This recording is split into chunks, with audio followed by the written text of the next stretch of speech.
Hi everyone. Now we are going to solve. We have seen the dipole, right? The dipole electric field we have already derived, and dipole potential we have to derive, and we have to follow the textbook method. And it is like quite like the derivation is a little bit heavy, and it's easy already. Only 2-3 things you have to remember. Like it's very easy. I'll explain one by one.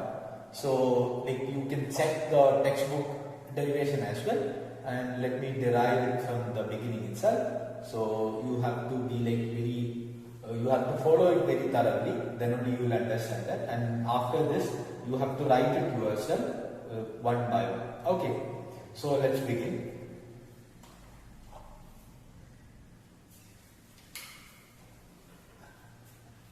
So first, this is a dipole. And minus q plus q, I don't have to explain all these things about dipole because you already know what is a dipole. And here it is minus q and plus q, and at a distance of 2a, and there is a point, there is a random point P, and we have to find out the potential. We have to find out the potential at this point P, which is at a distance of r from the origin, but there is an angle. It's an inclined distance. It's not perpendicular. It's not on axial line, or it's not on equatorial line. So it's a random point. We have to find out the random potential. Like we have to find out the potential at random point. Then we'll see the special cases. So first we'll find out. Like let's analyze the thing. And here r is a distance, and the minus q charge is here, plus q charge is here. Let's see. The minus q charge will at a distance of r2, and plus q charge at a distance of r1. Okay, and then look at this. So here minus q, a, b, 2 points. O is the origin, p is the point. So here everything is pretty clear. Okay, and next first one, the electric potential due to the plus q charge. Electric potential due to this plus q charge. It is very easy. Like what is the value? Vq is equal to kq divided by r1. 1 by 4. K means 1 by 4 pi epsilon 0. Okay, kq by r1. It's easy. What about the potential due to minus q? It will be kq divided by r2, but it is a minus charge, so minus kq divided by r2. Okay, next is what will be the total potential? V will be equal to kq into, like we all know that what is the potential? It is like total potential V is equal to V plus Q plus V minus Q. That is kq into 1 by r1 minus 1 by r2. So you have to add both of them. So this is our equation. Okay, but the problem is here r1 and r2 are there. R1 is there and r2 is there. We do not need that equation in terms of r1 and r2. We need in terms of r and theta.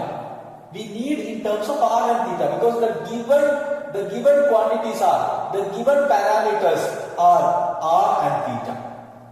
Okay, now we just consider, look at this. Here r is very greater than a. Suppose we are considering, like it's a first assumption, like there are a couple of assumptions here. First assumption is r is very greater than a, which means that is this distance is very greater than this. That is P is at far point, far away from the dipole.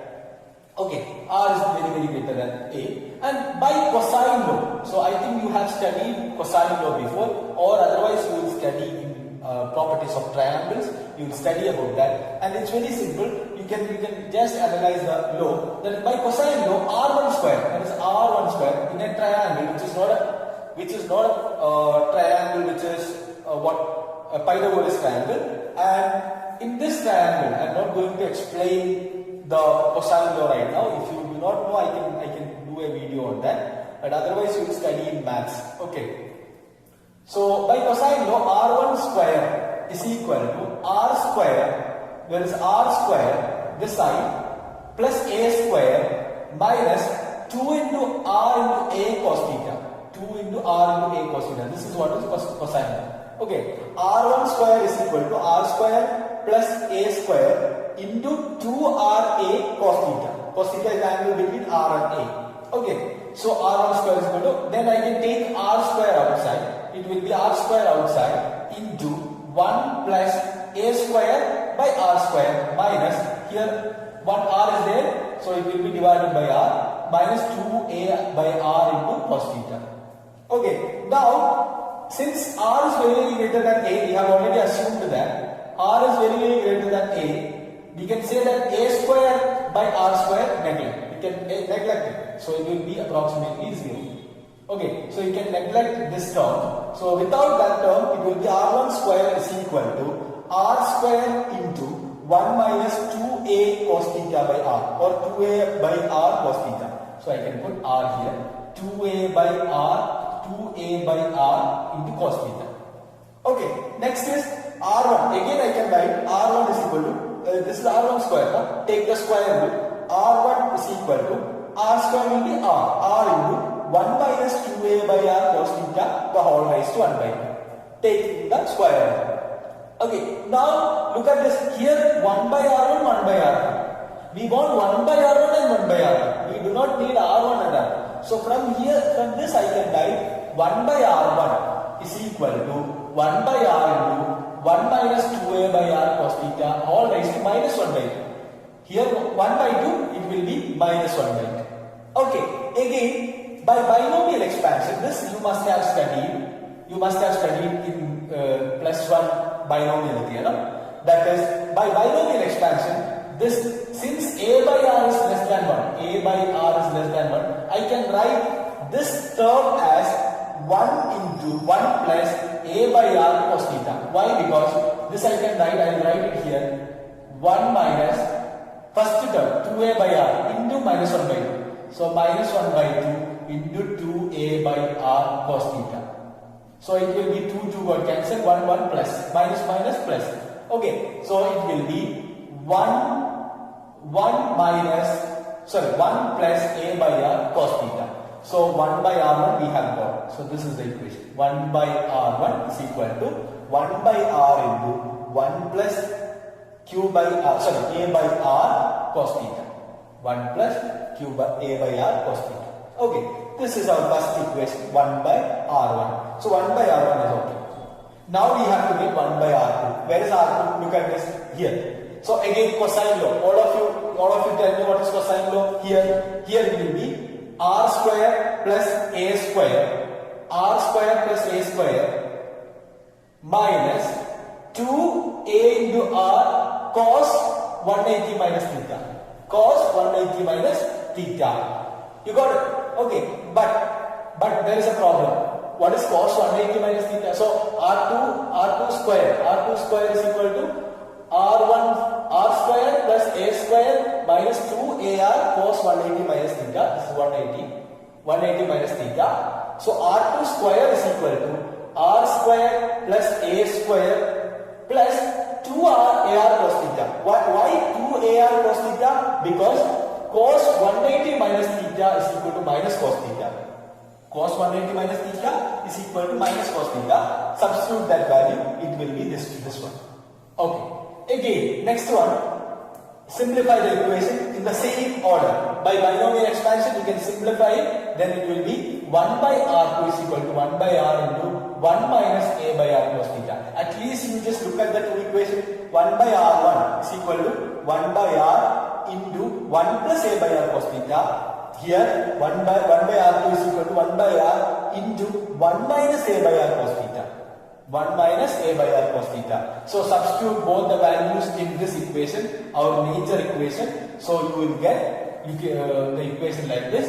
Simplify it, you will get v is equal to 1 by 4 pi epsilon 0 into 2aq cos theta by r square.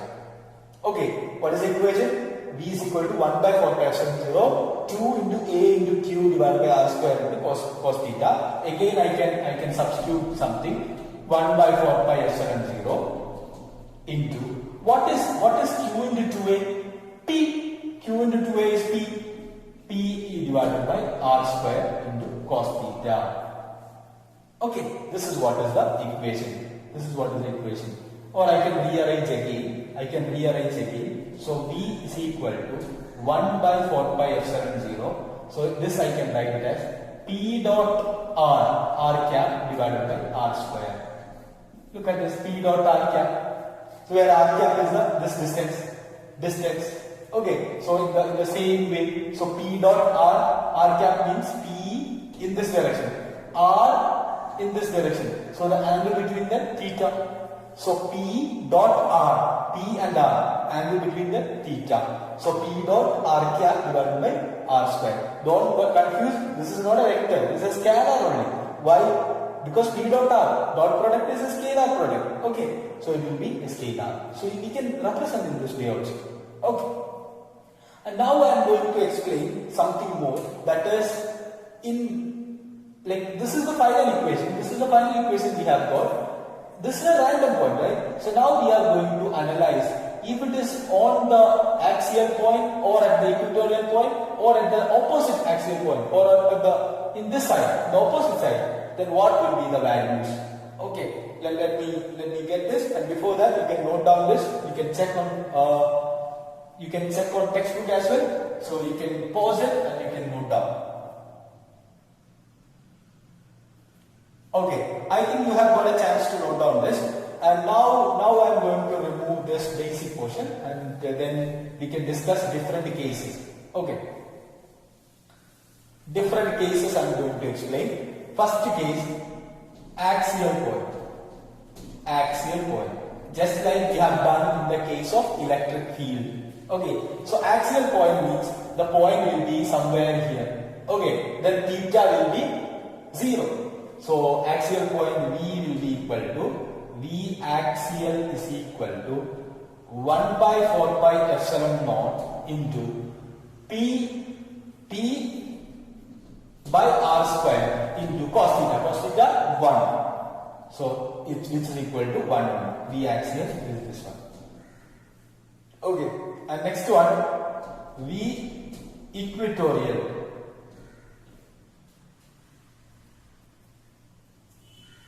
Okay, it will be V equatorial. V equatorial will be cos theta is equal to 90 degree. Cos theta 90 degree, which means V is equal to P into cos theta. Cos theta is 0. So cos theta is 90 degree. Cos theta will be 0. So theta is equal to 90 degree. Here theta is equal to 0 degree. Okay, so it will be 0. So V equatorial is equal to 0. And what about V at the opposite point? Suppose V is here, then V axial opposite, which will be equal to cos theta is equal to 180 degree. So it will be minus. So V will be equal to minus 1 by 4 pi epsilon 0 into P by R square. This will be the equation. So all of you look at this. So these are the equations and these are the different cases. First case axial point, second case equatorial, third one axial but the opposite point. Okay, one is here and other one is here. Okay, so these are the different cases, and this is potential due to a dipole. Potential due to a dipole. All of you read and look at this carefully, and if you want to watch it, watch it again, and then get an idea about this, and only you have to think about the cosine law and binomial expansion and just one or two assumptions as well. So it's easy, only one you have to write it again without the help of anything, then you will get it. Thank you. Hi, now we are going to talk about two small concepts, and both are important. And look at this. Equipotential surface. First one, equipotential surface. So eq means equal. So equal potential surface. So what is the equipotential surface? It's any surface or any body which has same potential everywhere. Okay. The very good example is, look at this one. It's a point charge. A point charge can produce 360 degree potential or field around it. Okay, 360 degree field around it. So I can say that the potential, if it is at the center, the potential at this point will be equal to potential at this point. Will be equal to potential at this point. Will be equal to potential at this point. So which means it is an equipotential surface. Equipotential surface is a surface where at every point the potential will be equal. The potential will be equal. And again, so look at this, we have seen that work done is equal to W work done, W is equal to Q into V. Okay, what is the potential difference? So let's say this is point A and this is point A, B. So if I am going to move a charge from this point to this point, it will be Q into VAB. Okay, so where W will be equal to 0. Why? Because VAB is equal to VA minus VB, which is equal to 0. Why? It's an equipotential surface. It's an equipotential surface. So this is what is my first point. Okay, and work done over an equipotential surface, or when you move a charge from one point to another point in an equipotential surface, then the work done will be equal to 0. And also one more point you have to note, that is the electric field acting on an equipotential surface will be always normal to that surface. Suppose, for example, let's say this is my equipotential surface. So here is the charge. So the equipotential surface will be always normal to the surface. Okay. Why? Because there will not be any component which is parallel to the surface. There will not be any component over there. Why? Because if there is an electric field on parallel, then there will be charge can move easily. So the charge has to move. For example, look at this. If there is a field like this, then if I want to move a charge from this point to this point, I have to do some work. That is against our theory, right? So there will be always a perpendicular component. There will not be any parallel component along that. Okay, that is my first question. So this is, we will discuss equipotential surface in some application, especially when we discuss about Gauss's theorem. Okay. Now we are going to talk about the relation between electric field and potential. Consider an electric field here. So we all know that electric field direction from positive to negative. Am I right? Yes. So electric field will be always from positive to negative. So I want to move a positive charge from this point to this point. So I would like to move it from this point to this point. Then I have to do some work over there, right? So that is why dW is equal to E in minus E dot dx. Suppose the distance is dx. Okay, so here why minus sign? Here I am moving, or I moved the charge from this point to this point, which is against the direction of electric field. You got it? Which means if I move a charge in this direction, I don't have to do any work. If I move a positive charge in this direction, I don't have to do any work. Here I have done the work against the electric field. That is why this negative sign. Okay, if you get confused, go to the basic level, think about attraction repulsion. If it is attracting, I don't have to do any work. If it is repelling each other, like I have to do some work over there. Okay, if I want to move. Listen. So again, I can say that what is dW? dW is nothing but small work done is potential into charge. Here, suppose the charge is very small, it's unit charge. If it is unit charge, then dW is equal to dV. Okay, then I can substitute the same equation. dV is equal to minus E into dx. E into dx. This I have already taught you. What is this? ED is equal to PD. ED, PD. ED is equal to PD. So ED means electric field into distance. PD, potential difference. Okay. So E is equal to minus dV by dx. So E is equal to minus dV by dx. I. So like I can take this to this side. It will be minus dV by dx. And E is equal to minus dV by dx. I. Why I? I means E is a vector only, right? So it's along x-axis it will be I. So I can also write it as E is equal to dou V by dou x I plus dou V by dou I j plus dou V by dou z k. This is known as the gradient. This is known as gradient. So here only x-axis. Here we have considered only along x-axis. Suppose it is just like along y-axis, z-axis and x-axis. If we have to consider all the directions, then we have to consider the full. Okay, this is known as gradient. Okay, and can call it as grain. Okay. So and E, the symbol is E is equal to, the vector E is equal to del of V. Del of V. So dou V by dou X I plus dou V by dou Y J plus dou V by dou Z K. Okay. So all of you, I think you know how to do this partial differentiation. If you know that, then solve this problem. Okay. I'll give you the direction only, I'll give you the idea only, you have to solve it.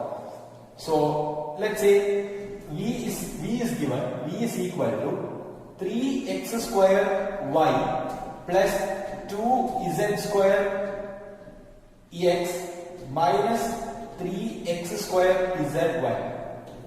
This is the equation. 3x square y plus 2z square x minus 3x square y. Find out E.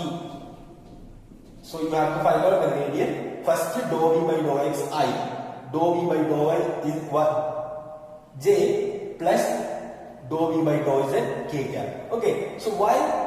How do you do this? It's very easy. Dou V by dou X is dou by dou X of V. Only you have to consider X as the variable. All other things are like, for example, Y and Z are constants. Okay, here only you have to consider second one, dou V by dou Y. Only you have to consider Y as variable. All other things are constants. So here you have to consider only Z as variable. All other things are constants. So you have to solve this. So then get me the answer. Okay. So all of you solve this question here. Thank you.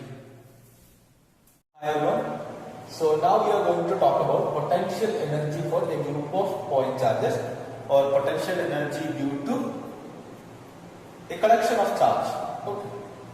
Collection of charges. Okay. So let's talk about that. All of you listen. So here there is three charges, 1, 2 and 3. Three charges are given. We are not considering the signs of their charges. According to the sign, we can put the sign. Okay. So Q1, Q2 and Q3, three charges are just like this. And I can say that this distance, this will be R12, this will be R23, this will be R13. What is the potential energy? What is the potential energy when we bring a charge from infinity to this point?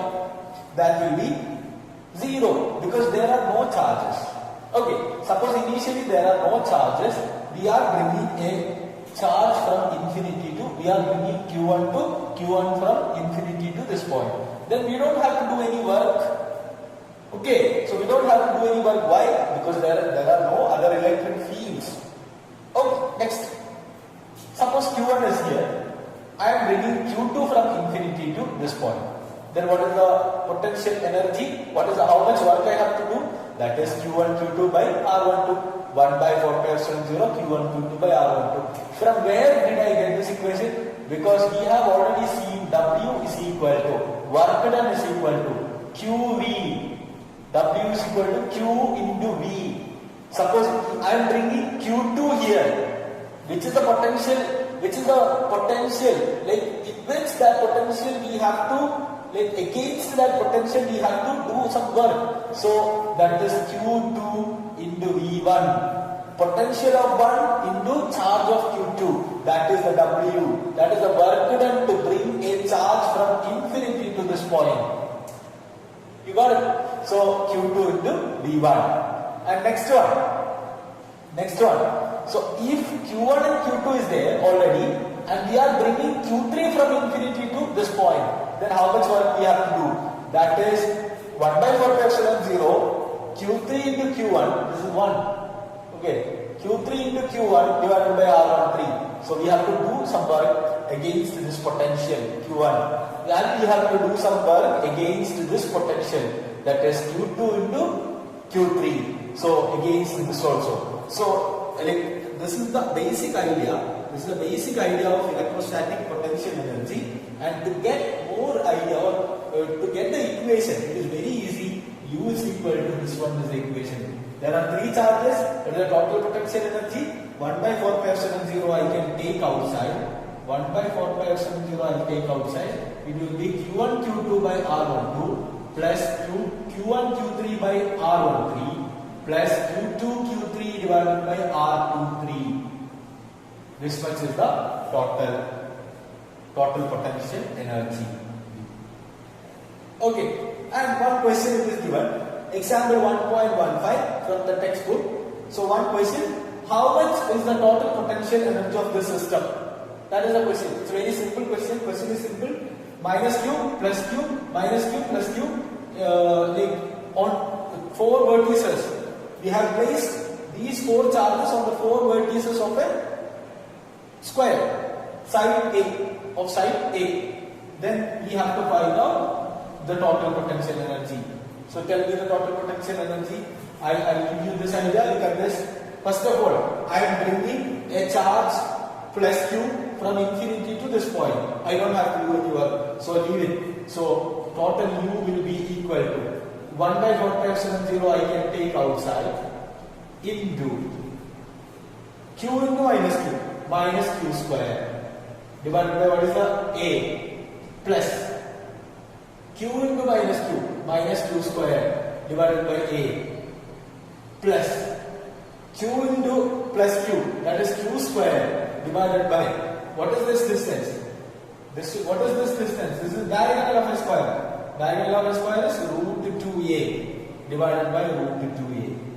So it will be, U will be equal to 1 by 4 pi epsilon naught into minus Q square A minus 2Q square by A plus Q square divided by root 2A. Okay, so this will be equal to 1 by 4 pi epsilon naught into Q square by A I can take outside. So it will be minus 2 plus 1 by 2 root 2. This will be the value. Okay, this will be the value and you can simplify it, you know. So this is the idea. And in the textbook there is another question given. It's a B part of this question. If I take a charge of Q dash, the center, then how much work I have to do for this? Okay, so do it. That is your homework. You can check the question, example 1.15 and solve it. See you on the next video. Hi everyone. So now we are going to talk about potential energy of a dipole when it is placed in an electric field. Okay, again, uniform electric field. That is very important, uniform electric field. Okay, so here is one electric field which is uniform. E, that direction is given. So there is a dipole which is given here, AB. This is a dipole, AB, and then the AB is placed at an angle theta dash. Okay, so at an angle theta dash. And when it is changed to another angle theta, so it will be here. Okay, so the angle is changing from theta dash to theta. Okay, you can take theta 1, theta 2, whatever it is. Okay, no problem with that. And then my question is, when we place a dipole in an electric field, in a uniform electric field, what would happen? We have already studied that. What is that? Yes, there will be a torque acting on that. We know that torque into small angle, there is this angular difference. So torque into angular displacement, that is nothing but the work done. That will be the work done. So work done is equal to integral theta dash to theta dot delta theta or d theta. Okay, there is a small angular displacement d theta. From where I have got this? You can think about that. What is work done in linear? This is rotational mechanics. What about in classical mechanics? So W is equal to integral F dot ds, F dx. Okay, so the same thing you can apply here as well. So look at this. So tau is equal to P cross E. We know that tau is equal to P cross E. and also it is PE sin theta. We are not going to consider the vector here because here we are considering only the magnitude. Because potential energy is a scalar quantity, we need the magnitude. Okay. Because when we take dot product, it will be like both the directions should be same. So PE sin theta. So W is equal to theta dash to theta PE sin theta d theta. PE sin theta d theta. So W is equal to work done will be equal to. Just substitute this value here. So PE into. So when you do this, you will get P cos theta dash minus cos theta dash minus cos theta. Why? Because integral sin theta which is equal to minus cos theta. Okay, you will get an equation like this. Okay. So then, what is work done? Work done is nothing but potential energy difference. Work done is nothing but potential energy difference. Then you can find out that U theta minus U theta dash, that will be equal to delta E. That is higher potential minus lower potential. That is a potential difference. Which will be minus PE cos theta plus PE cos theta dash. Minus PE cos theta plus PE cos theta dash. And now let me ask you one thing. If this is like just like this, if the angle is theta dash is 90 degree, suppose if it is like this, the angle will be 90 degree. Okay, so if theta dash is equal to 90 degree, which means this term will be 0. So what will be the potential energy? Minus PE cos theta, or I can say that U will be equal to minus of P dot E. P dot E. What is P? What is P? It is what is P? It is nothing but it is the dipole moment. And what is E? It is the electric field. Okay. So this is what is potential energy.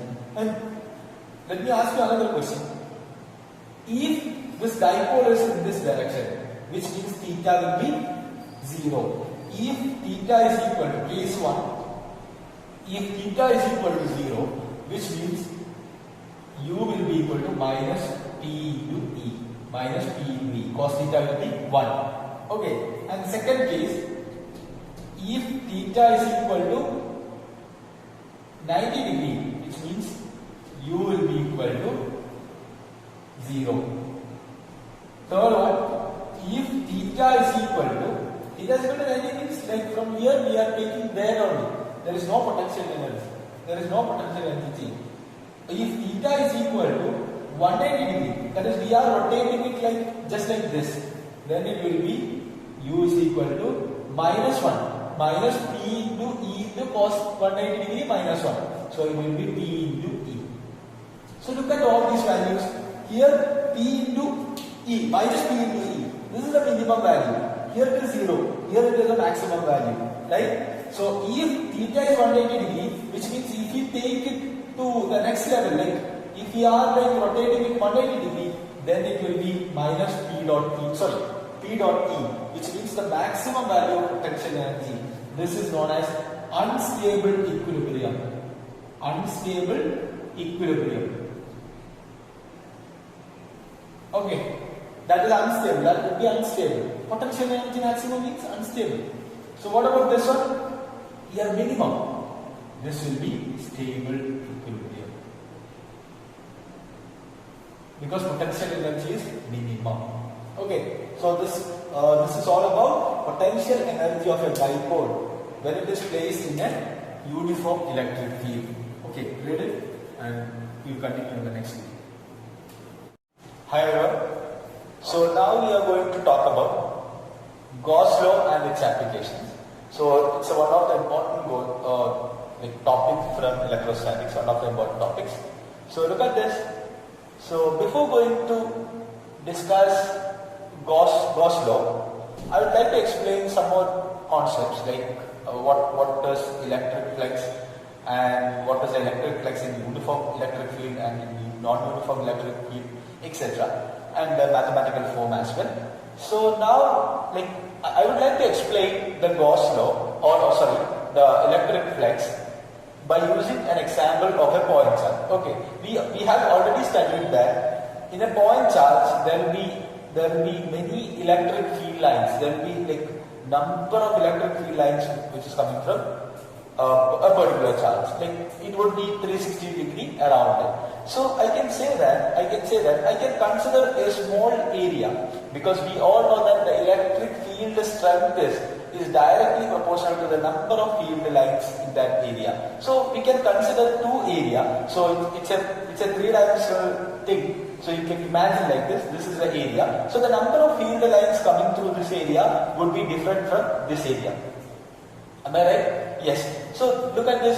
So here, in this particular area, so I would like to call it as area A2. This one area A1. So in number of field lines through A1 is more than that of A2. So we can say that we can define another term which relates these two variations. So that is known as electric flux. That is known as electric flux, or you can define it in any ways, like it is number of field lines. It is a term which will represent the number of field lines in a unit area. That is known as flux.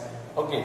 So in page number 38, you can check that the number of electric field lines crossing in a given area, that is known as electric flux. So I think you have got it. What is the significance of electric flux?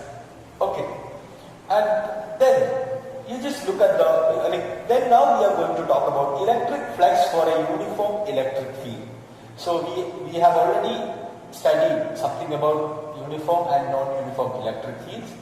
And now we are going to talk about how much will be the value of electric flux when we consider a uniform electric field. So always we have to consider an area which is like the number of field lines, how many number of field lines are covering, or how many number of field lines are passing through, that we have to find out. So practically it is not possible, but theoretically how do we define it, or how do we find out that? That is what we are going to talk. Okay.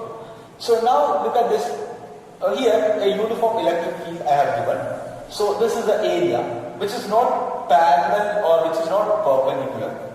Okay, which is like inclined with an angle theta. So I have given here. So this is the angle theta.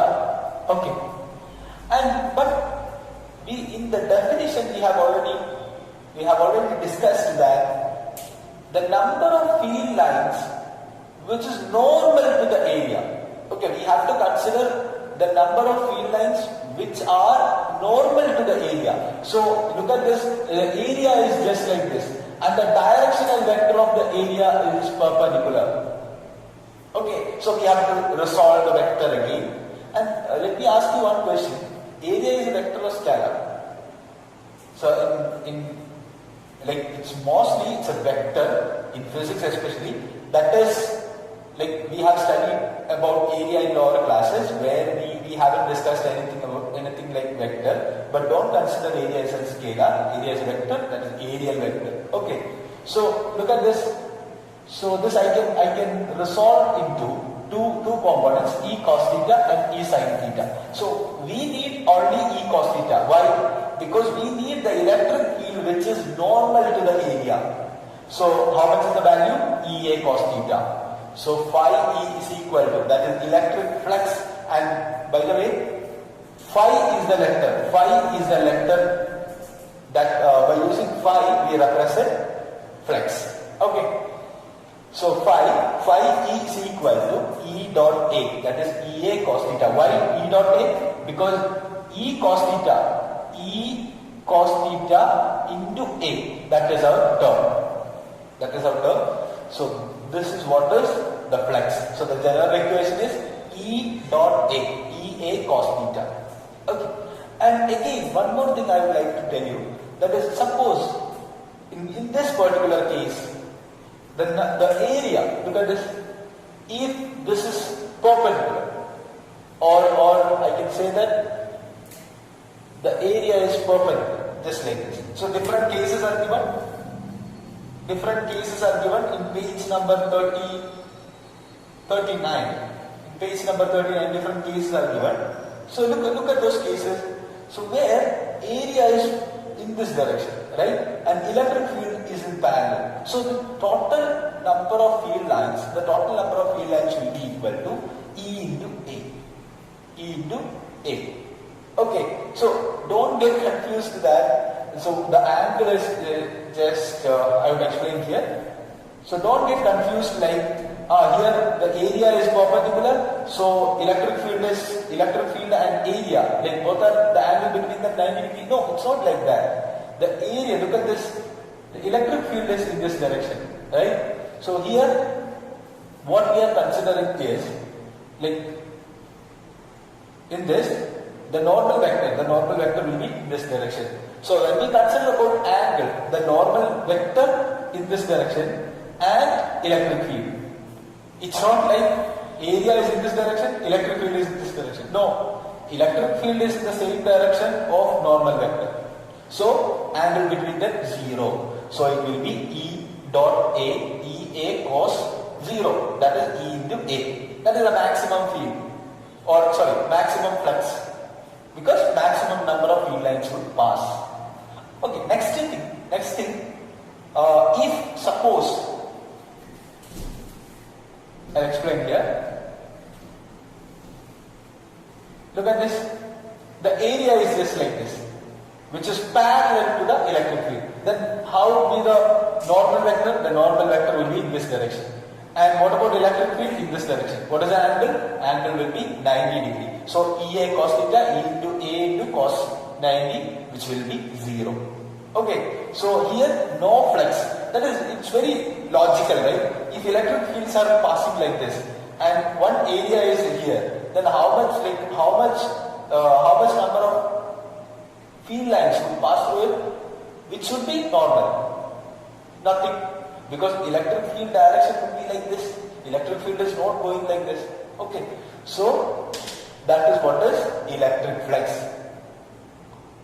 Electric flux or uniform electric field. And next is, listen, for non-uniform electric field.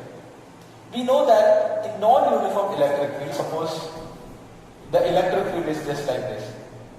Okay, so it's not uniform, like maybe at different point, at different small areas, the value of electric field or the strength of electric field would be different. Okay, so in that particular case, we consider phi E is equal to, we'll take small area, that is delta A1, delta A2, delta A3, like that. Suppose this is delta A1 that I have considered, delta A2, delta A3. So we'll divide the whole area into a small areas, and we'll find out the electric field strength at that particular area. Then we'll add all of them.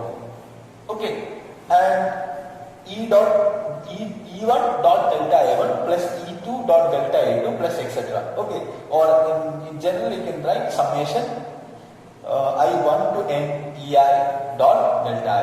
And electric flux is nothing but it's a scalar quantity. Electric flux is not a vector quantity. And one more thing I can write, look at this, electric flux is equal to, that we have seen, electric flux is equal to E into A.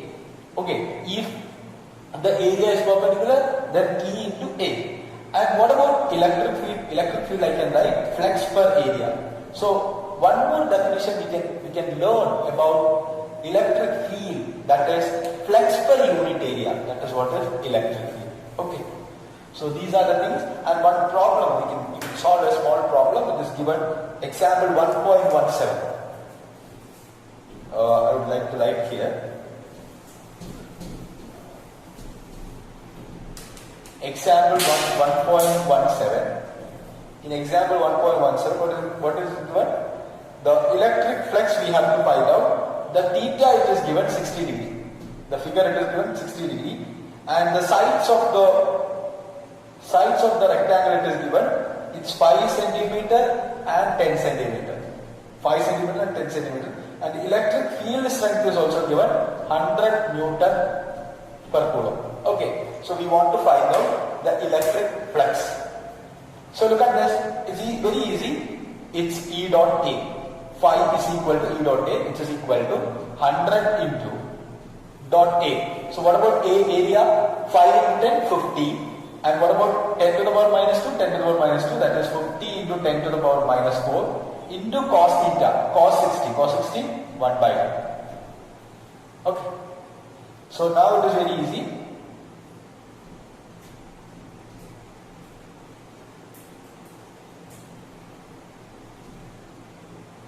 This into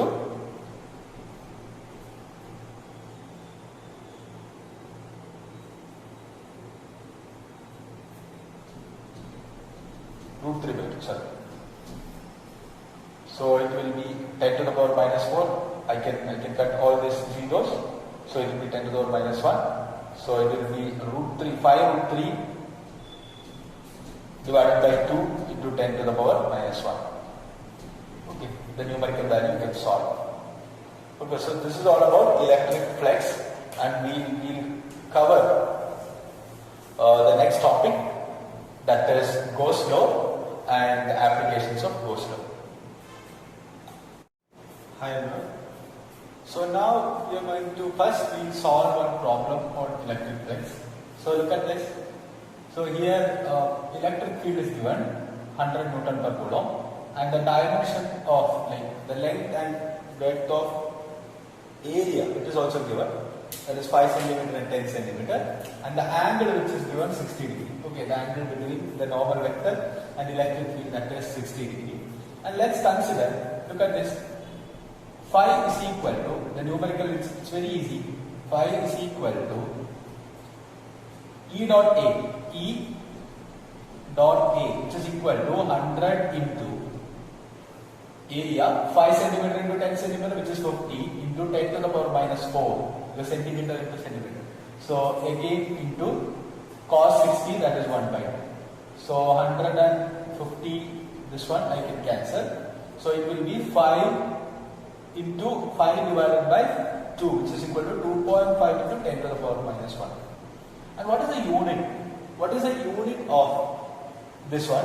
It's very easy. Unit is, this is Newton per Coulomb into area. So Newton Coulomb is minus 1 meter square. So that is the unit of what? That is the unit of flux, electric flux. So now we are going to talk about two small concepts before Gauss law. And non-uniform electric field. Suppose if it is a non-uniform electric field, then E is equal to integral E dot dA. E is equal to integral E dot dA. So that is, we have seen that is summation n is equal to, I is equal to 1 to n E dot dA, that is we have seen, E dot dA, that we have seen, I. Okay. But look at this, if we consider in a large scale, or if we consider a small area, dA, then integral E dot dA, that will be the value of flux. And again, flux for a closed surface, this is very important because this is the core idea of Gauss law. Flux for a closed surface, that will be the closed integral